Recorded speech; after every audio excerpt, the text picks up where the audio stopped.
Good morning, everyone, and we will start. First, we want to welcome Coach J.R. Payne of Colorado to Albany. Thank you. And we'll start with questions for the coach. Right here.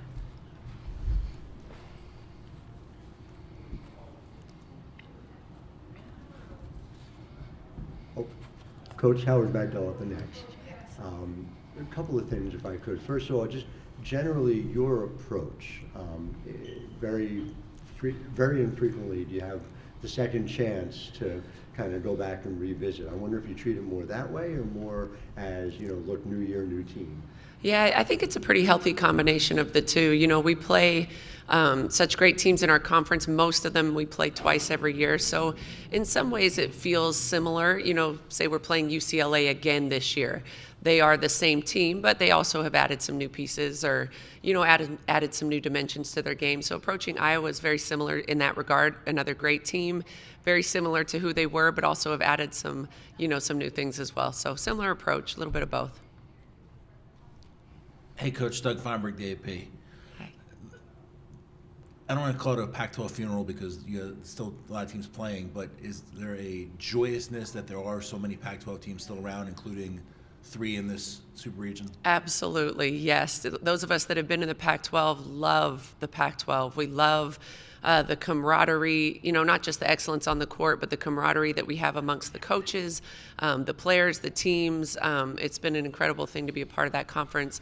I think in the very beginning, we all wanted to make this the best year ever, just knowing that it was the last year. And I think the coaches and players and everyone's done a really good job of that. Mark Singulace from the Albany Times-Union. To what extent could you use what West Virginia did against Iowa as any kind of defensive blueprint for that game? Obviously Clark still got 32, but it seemed they were able to slow them down and frustrate her to some extent. Yeah, I think every team's game plan is really, at least for us, every team's game plan should be based on their own personnel. We do have some similar pieces to West Virginia. We also are a different team in a lot of ways. So, we're looking at every game that Iowa's played, and trying to take bits and pieces. Maybe this is something that could be effective. Maybe that's something that, could be disruptive in some way. So certainly watch that game and most of them, to be honest. Coach Howard Magdal at the next. Again, you guys were 11th in the country in defensive rebounding percentage this year. That's a big jump from over last season. I'm wondering how that came about and how much that's been a point of emphasis. Well, I love to hear that. That's great. Rebounding is always a big priority for us. We try to make sure in practices we don't do a lot of rebounding drills per se, but we try to make sure that we finish plays, even if it's an offensive segment, make sure that we finish the play with a defensive rebound. So maybe just putting a priority on that throughout the season has allowed us, to be more effective on the glass. Coach, Talia Goodman with the next. Just to go back to the Pac-12 a little bit, the text that Coach Vanderveer sent out, she talked about just how close are you all as a group and what was that conversation like for you? Yeah, Tara's done an amazing job of leading the coaches in the Pac-12. She is an incredible leader, of course, of her own teams, but also of the coaches in our league. And so I think the Pac-12 has done a great job of staying united. For a long time, we've kind of felt like it was us against everybody just because we were the only Power 5 conference on the West Coast. And so we've always done a great job of uplifting and supporting and encouraging, celebrating each other. And Tara has led that charge, and we've all kind of bought into that. So great relationships amongst all of the coaches. The message that she sent, I think everybody responded and echoed the same sentiments of, just what a wonderful experience it's been, and let's go out with a bang, and let's keep supporting each other, forever, even when we're not together, and things like that. Billy Witz with the New York Times. Just again on the Pac-12, just with the growth of the women's game and also the just the ascension gradually over the last 6-7 years of your conference, is there disappointment that it's being broken up essentially because of football? Yeah, I mean, I don't get too deep in the weeds as far as the whys, of what we're doing, but there's an incredible disappointment for those of us that are women's basketball coaches, for a variety of reasons. One, because, it is the strongest conference in the country and has grown and, proven to be really great on the national stage and things like that. But in the same breath, we have to be able to be appreciative of our experience and in due time be really excited for the next step, and I think all of us will do that. I know we certainly will. To go back to the Big 12 is going to be great, but we're just playing out Pac-12 as long as all of us can keep playing. That's the goal. Hey, Coach. Brian Howell from Boulder Daily Camera. We've talked about Aaronette quite a bit, obviously, throughout the year, but she had a really good weekend last weekend, and going against two other posts that, those were key matchups, and she really played well, especially the rebounding. What have you seen out of her in the last couple of weeks where she's even taken her game maybe to another level, especially in the rebounding? Yeah, definitely. It's funny because I was speaking with Nettie last night, and I said, you've probably played 1,000 minutes this year and played so many games. And sometimes you get to a place where you just kind of are who you are, at this point in the season. And I said, it's an incredible thing to see for as much as success as you had this year, that you're continuing to get better. Like the last weekend of season, she was better, even with all of the success throughout the year. So I think the rebounding has been huge for Aaronette. I think her approach to both of those games, knowing that they were key matchups for us, her focus was great. Her intentionality about just being really aggressive on the glass, knowing that we needed those. I thought they were game changers for us last weekend.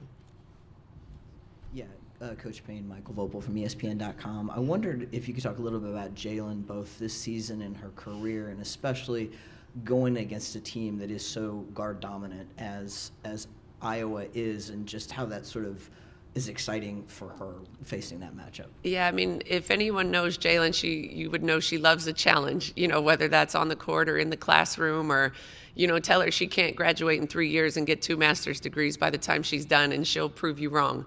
And so, yeah, she loves a challenge. I think her makeup is very similar to our entire team's makeup. We love to play great competition. We love to go against great players. That challenge, I think, is exciting to her individually and collectively for the group. Yeah, I mean, she just has a very business-like approach to everything that she does. So she's very locked in on scouting reports. She understands strengths and weaknesses of her opponent as well as ourselves. Tries to think about ways that people can take advantage of us, ways that we can take advantage of others. And, I mean, I think that's everything you want in a point guard. Over here. Yep. Thank you. Hey, Coach, Sean Keeler, the Denver Post. My math is probably fuzzy, especially at this hour. This is a little bit off the wall. Big shock.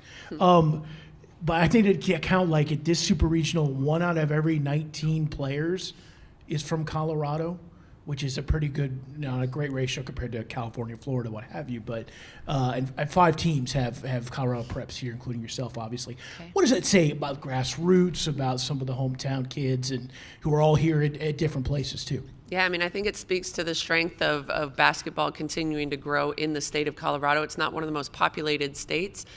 So sometimes, places like Texas, Florida, California that have bigger populations, they're going to produce more high-level talent. But I think, per capita, I think that's a great stat and really cool for, the grassroots folks back in Colorado. We love to support the young players, and continue to see them be great. Of course, we want them to stay at Colorado and play in the regionals for CU. But yeah, it's really great to have that many here. Mark Singles from the Albany Times-Union. It's possible you could be facing almost kind of a road atmosphere tomorrow with people going crazy every time Caitlin does something. How do you and your players, how does your team kind of deal with that? Which might be a really Iowa-friendly or Caitlin Clark-friendly crowd tomorrow. Yeah, we definitely are anticipating that type of crowd. It felt like that in Seattle last year, and that was the other side of the country. And so, yeah, we're expecting that. It's a great atmosphere always when you're going to play in an environment like that.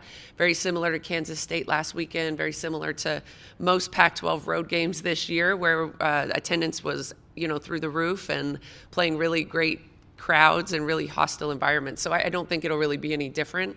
And it's something that we have enough experience with and we're excited about. Coach Howard Megdal at the Next. Again, just in terms of what you said a year ago, you sat in Seattle and talked to us about Sweet 16 becoming the standard. Now, to be back here, does it feel like this is an opportunity, not just for this team, but for this program to take another step forward? Yes, absolutely. I mean, I think every coach wants to continue to grow your program. Your players want to continue to, prove themselves or outdo, whatever they had accomplished the year before. And so I think this is a great opportunity for that, on a big stage against a great team. Of course, we're trying to keep playing as long as we can. Brett Taylor, KZI 9 Sports here in the back. I don't know if this question's already been asked. I came in a little bit later, but the strength of the Pac-12 conference this season has just been ridiculous. 6 teams in the top 25. How do you think conference play really helped you guys prepare for this moment to face off Iowa? And I'm just curious, do you think this is the best the conference has ever been that you've coached a part in your career? 100% yes. I believe it's the best conference that we've ever had, top to bottom, not just, the top 3 or 4 teams, but I think 1 through 12 in the Pac-12 this year was really, really strong and really capable of competing and winning on any given night. We definitely feel like playing in the Pac-12 prepares us for anything that we could see in the postseason. One thing we've loved about the Pac-12 is it's not just great teams, but it's a variety of styles. So you'll see big bodies, slow half-court games where they're just going to pound it inside. You're also going to see teams that are going to pick you up and press and be athletic and try to turn you over, and then everything in between. And so we feel very prepared, to go against a great crowd like we talked about, play against a great team, and feel like the Pac-12 has done that for us.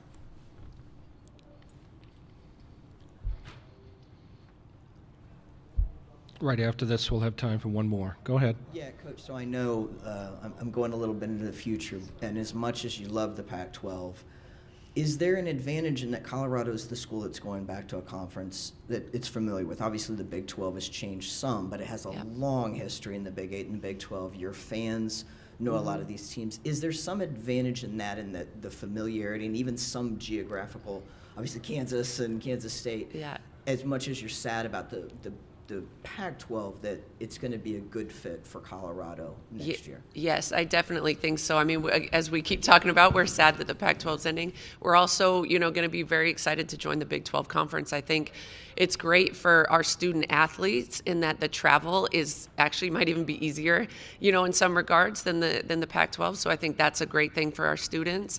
I think our fans, we have a lot of longtime Buff fans, people that have loved the Buffs for decades. And so for them to have an opportunity to renew some of those old rivalries, to be able to travel to some of the games and things like that, I think is going to be great for us. I think it'll bring, kind of an energized, we have a lot of energy in Boulder right now with Prime and, the success of both men's basketball and women's basketball and things like that. But I think it'll continue to grow that energy in Boulder. One more? All right, Coach, thank you very much. All right, thank you.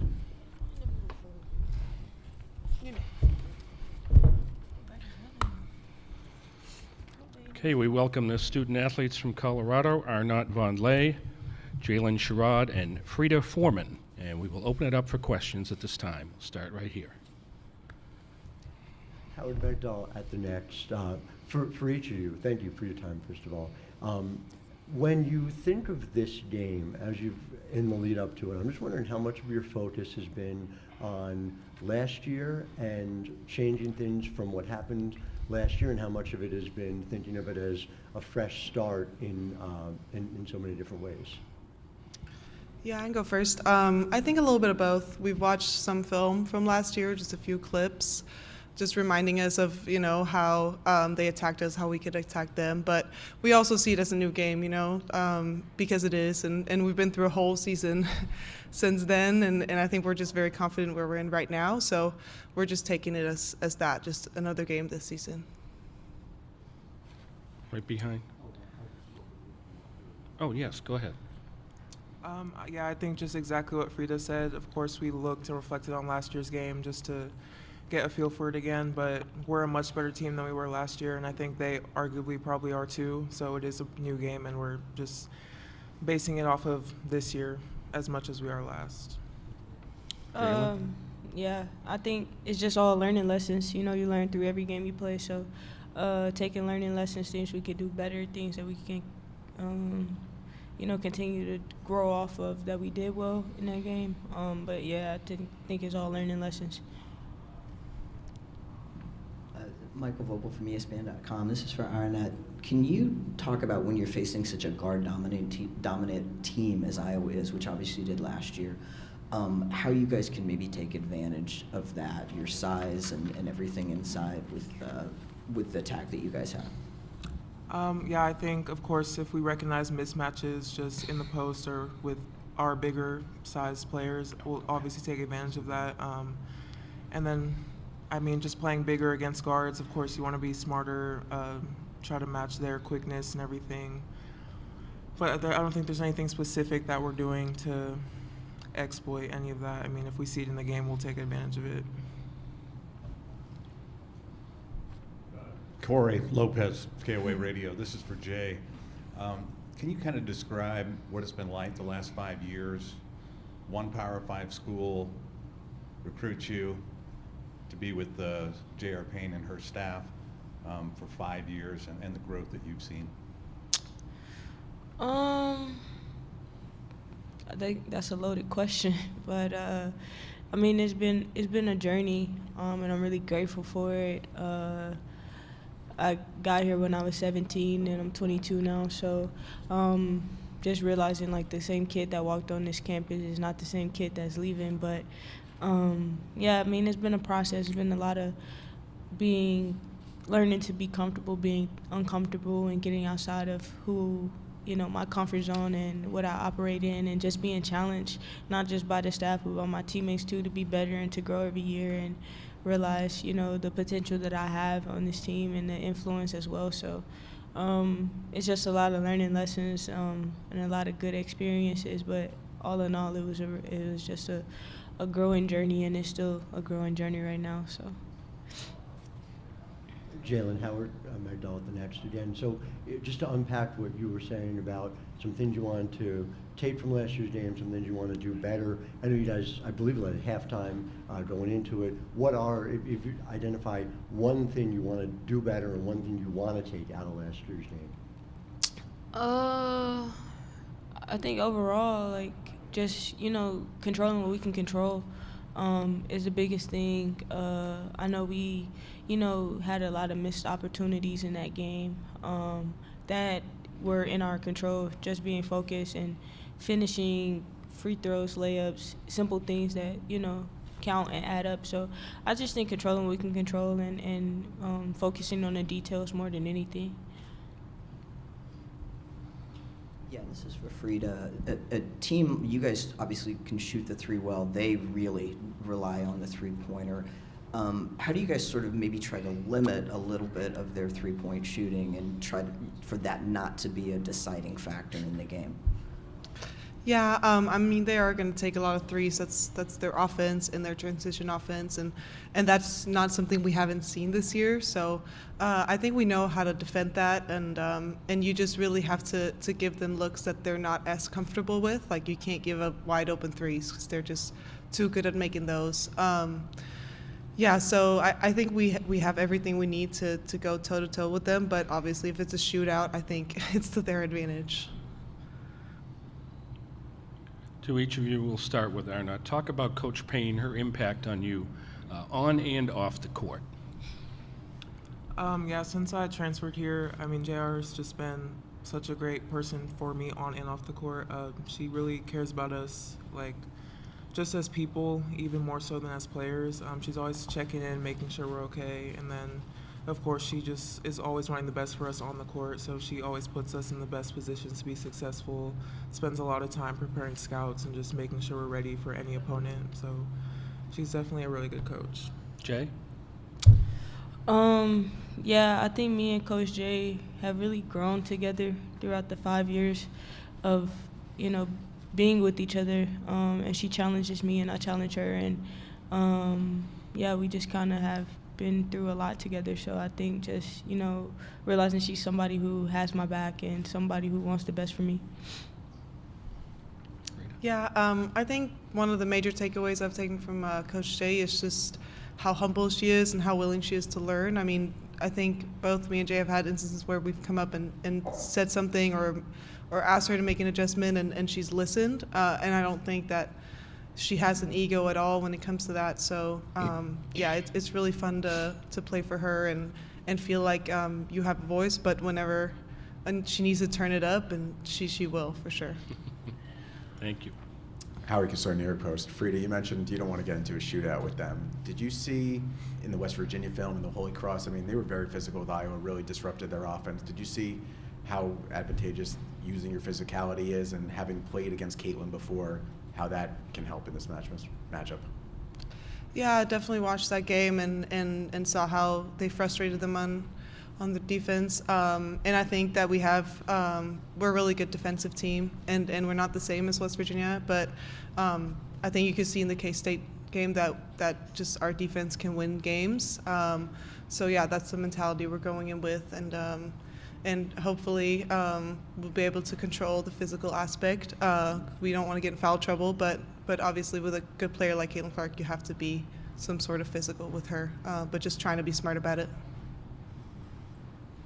Jalen, just specific to pace out of that West Virginia game, that was the slowest paced game Iowa had played all year, and that game's tied, 3 minutes to go. As somebody who kind of drives the engine for you guys, how do you go about establishing pace early, and do you guys look to play at a slower, more deliberate pace the way you guys have for most of the year? I don't think we play at a slow pace. I think we like to push in transition and run our offense and stuff like that. I think, when we're able to get out in transition, we're pretty good at that. And it's just we have so many weapons that it just opens up the floor for everybody. And so I think we're our best in transition. So I don't think it's any, different mentality going into this game about slowing the game down. It's just we're going to go out there and try to do what we do, which is push and transition and play at our pace. So that's the plan. Thank you to our student athletes, and welcome to Albany.